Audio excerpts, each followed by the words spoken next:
Khelcom matin def leen ko seen moomeelu bopp bu leen fàtte abonné ci chaîne bi def ko seen yitte bés cloche de notification bi ngir jot yeneen vidéo yi gën a taaru. waxee ci bopp xibaar yi ba léegi moom la ñuy daal di dellu siwaat ci xibaar yi mujj yi ci procès bi dox diggante Adji Sarr ak Ousmane Sonko donte Ousmane Sonko teewul. Ousmane Sonko mi ngi Ziguinchor Adji moom mi nga xam ni moom lañ mën a woowee accusatrice ak ki nga xam ni mooy Ndeye Khady Ndiaye di njiitu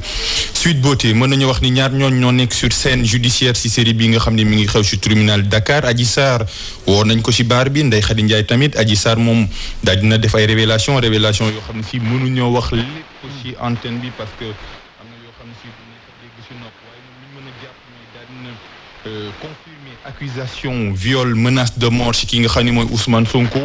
bu mu demee ci baar bi juge bi daal na yëkkati ay question daal koy laaj moom mu indi ci ay tontu yoo xam ne si daal na leer yenn saa yi sax mu ëpp nee na Ousmane Sonko li nga xam ne mooy viol bi moom moo ko def daal di yor arme maanaam viol et menace de mort avec li nga xam ne mooy détention arme moom nee nañ ko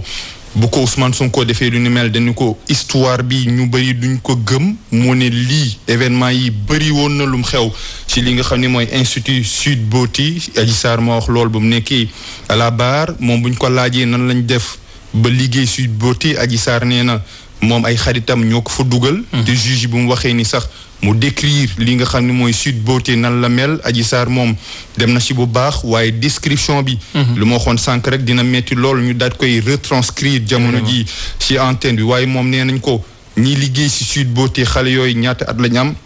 moom mu ne ñaar fukki at ak benn maanaam tranche d'âge boobu ñooy liggéey ci li nga xam ne mooy Institut Beauté. kàddu gi tamit Ndeye Khady Ndiaye daal ñu koy jël Ndeye Khady Ndiaye état de grossesse avancée maanaam dafa wan lor jamono bu mu waxoon ni sax ay avocat am ñu renvoyé li nga xam ne mooy procès am ci par rapport ak wér-gu-yaramam moom mi nga xam ni daal dina nier accusation yi maanaam li nga xam ni moom la Adji Sarr wax moom nee na amul nee na kenn liggéeyul ci Sweet Beauté ci datu 31 décembre 2020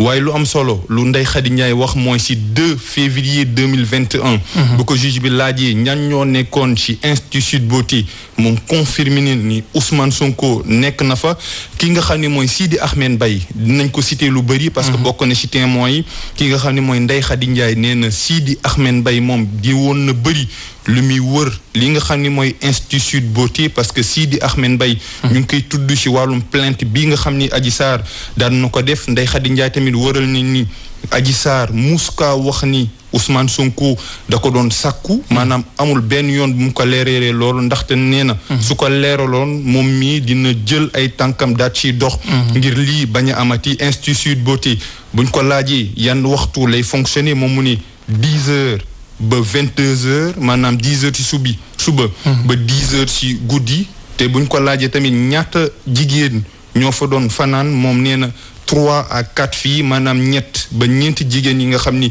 ñoo doon tëdd foofu di fanaan ci biir institut Sweet Beauté moom lañ mën a jàpp gum jamono ji ci procès audience spéciale mi ngi xew ci tribunal Dakar xam naa ni dinañ ci gën a am ay information mais jamono ji mën nañoo wax ni Ndeye Khady Ndiaye bu Sweet Beauté ak Adji Sarr bi nga xam ni moo accusé Ousmane Sonko ñoo nekk gum di tontu ak laaju juge yi. jërëjëf Pape Alioune Sarr lu fay man di amaat it dinañ ci ànd ak Amadou Bari mi nga xam ne mu ngay toppal ni mbir yi foofu ci tribunal bu Ndakaaru ndax mbir ya jeexagul daanaka ñi nga xamante ni ñoo di attekat yi ak toppaatekat yi ñooy déglu mu des avocat yeeg ñi nga xamante ni bi ñoo di ay témoins yi war a daal di addu ci mbir yi kon lu ci man di tukkee it